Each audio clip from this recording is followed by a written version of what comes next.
Omerta comes from the root manly, and it simply means to act like a man. And a man doesn't get somebody else into trouble. Therefore, he doesn't say, John did it. Who hit you in the face? John hit me in the face. A man will see to it that John gets hit in the face. Early in the 20th century, a young man was growing up in Sicily who would change the face of crime. Salvatore Lucania, born in 1897, would become infamous as Charlie Lucky Luciano, the father of the modern American Mafia.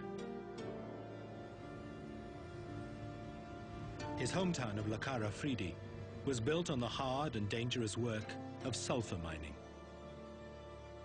Sulfur mines were primitive places where temperatures were so high, men would work naked. Yet these deprived laborers still had to pay the mafia for the right to work.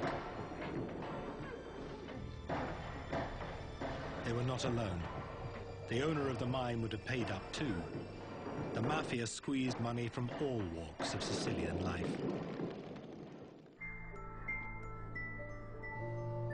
When he was 10, Luciano was one of hundreds of thousands of Sicilians who left the poverty of the islands behind and set sail for a new life in America.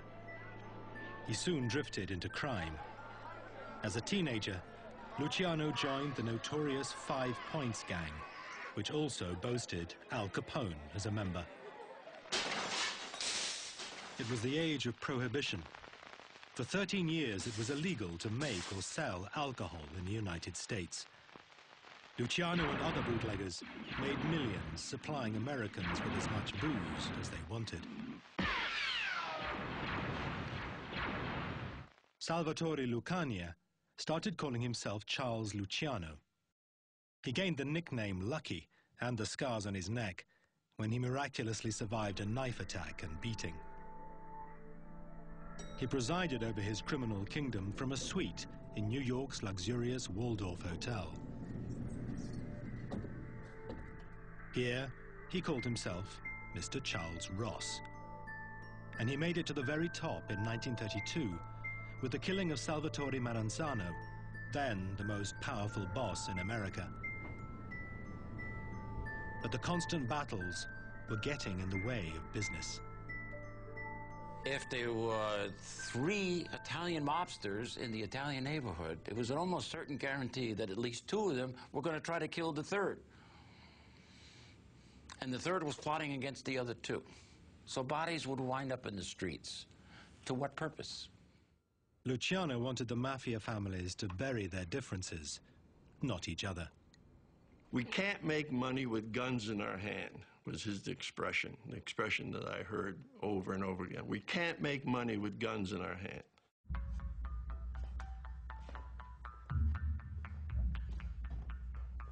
His solution was to set up a body called the Commission, a mafia board of directors made up of the bosses of the 5 New York families, plus those of Chicago and Buffalo. Any boss with a grievance against another family could bring it to the Commission. But for the plan to succeed, Luciano had to win the support of the other families, including Joe Bonanno, who had just taken over from Maranzano, the man whose killing Luciano had set up.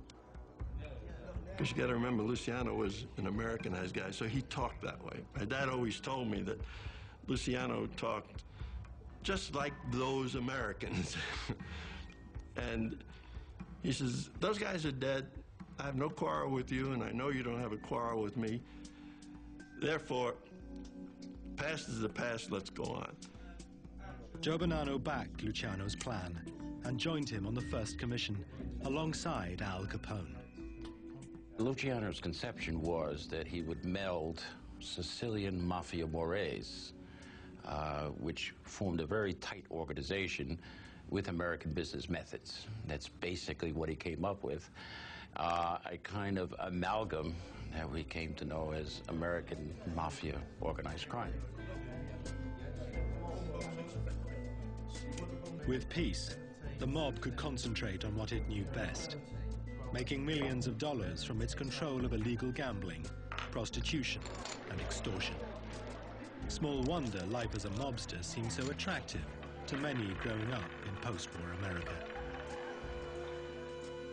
The teenage Henry Hill watched, awestruck, from the window of his Brooklyn home at mafiosi gathered on the street.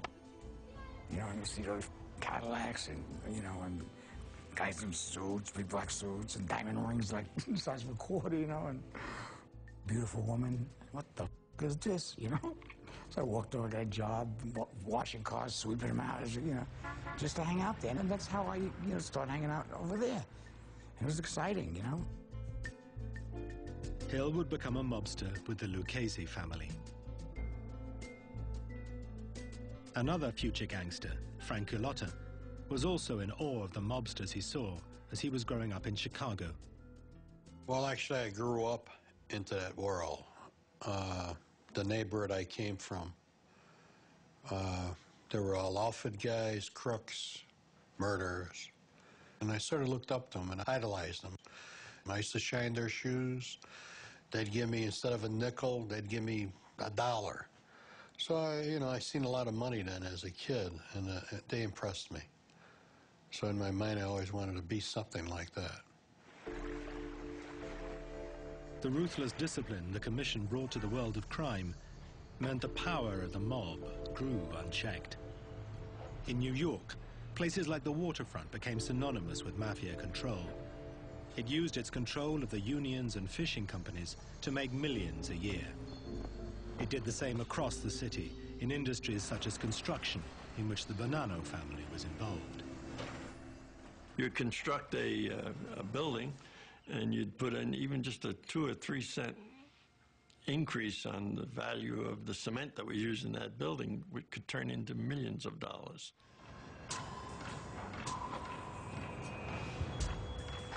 Every yard of concrete that got poured in the city, the Gambino family, the Genovese family, everybody got a piece of that yard of concrete, just through the unions.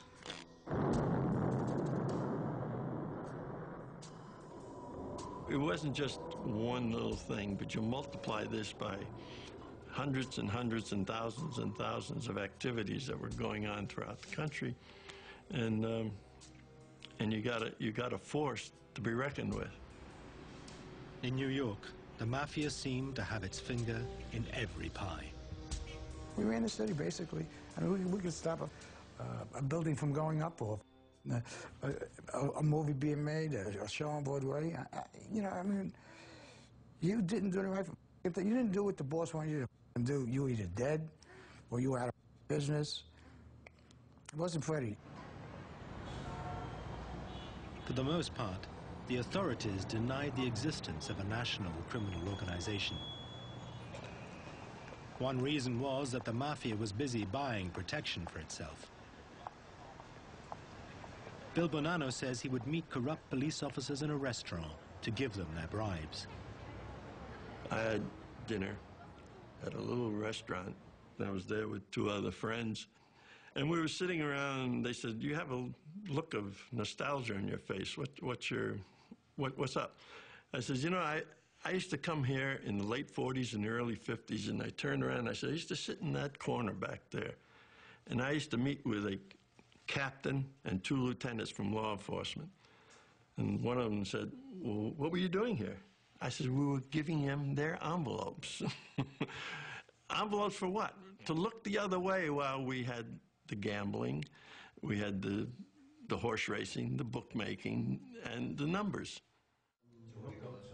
The commission was presiding over a boom time. As he rose through the ranks of the mob, Bill Bonanno attended several meetings of the commission with his father, mafia boss Joe Bonanno.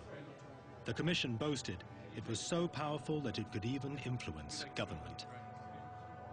I can remember a time, and I participated in some of those meetings, and the decisions that had to be made were, you're going to be the next federal judge. You're going to be the next governor. You're going to be the next senator. You're going to be the next House of Representatives candidate. The men got up after those